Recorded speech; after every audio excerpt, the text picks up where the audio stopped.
All right, so this is going to be an overview video for Pax Pamini. Pax Pamini is an 18-card version of Pax Pamir Second Edition. It is for 1 to 2 players, and it takes probably, 60 minutes. If you make it to the end of the game, it could end sooner if one person gets ahead far enough and the end game triggers more quickly. I'm going to assume for this video that you have at least a little bit of knowledge of what Pax Pamir Second Edition is like, so that I can keep the overview more high level and talk about just the differences and how I've sort of ported those mechanics into something that works in an 18 card format. So I wanted to keep it to, like I said, 18 cards, and I wanted to not have to include any external components like the discs or the blocks. And so I've mostly done that. Here's the 18 cards here, and it's perfectly playable at this 18 card count.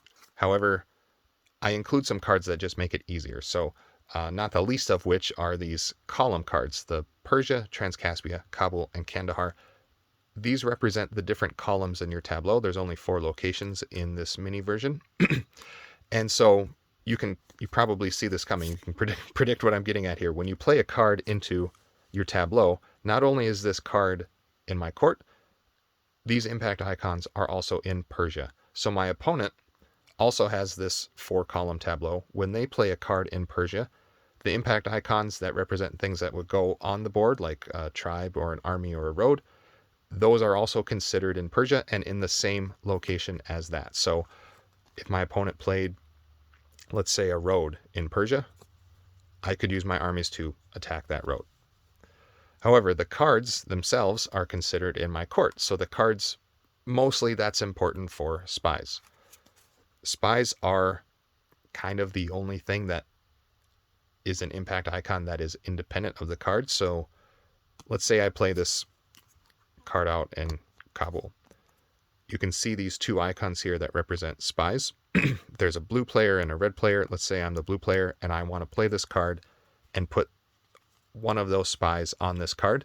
I would rotate it 90 degrees that way so that that blue icon is on top to show there's a blue spy on it.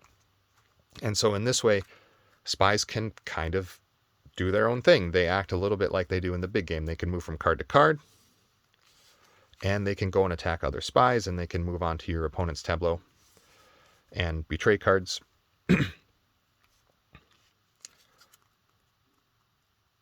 You can move cards. So like I have this move icon. If I had the right road presence, I could, say, move this card with its armies into a different location.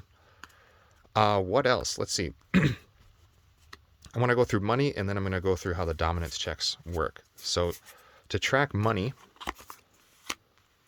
you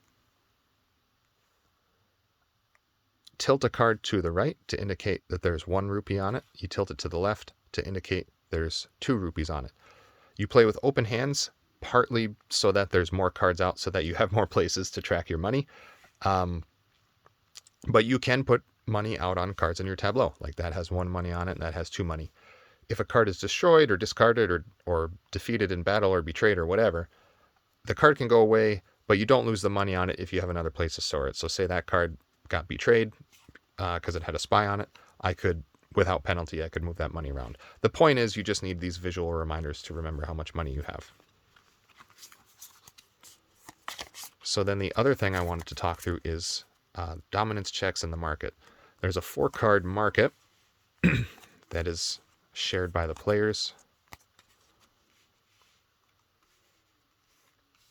And they're priced accordingly, 0, 1, 2, 3, based on the spacing. And you put money on cards in the market after you purchase a card to the right of it.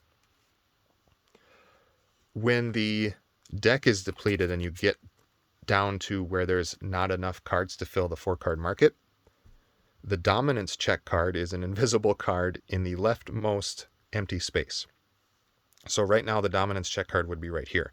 It can be purchased, or if you let it go, and let's say it gets so far that it falls off the end, just like the big game, you would then trigger the dominance check if no one purchases it.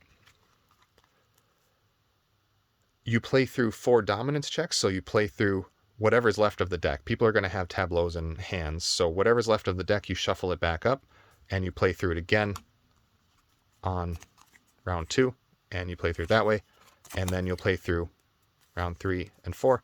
At the end of the 4th dominance check, just like the big game, if there's not a winner yet, based on the leader getting far enough ahead, then you tally up the points, and whoever has the most points win. Thanks for watching.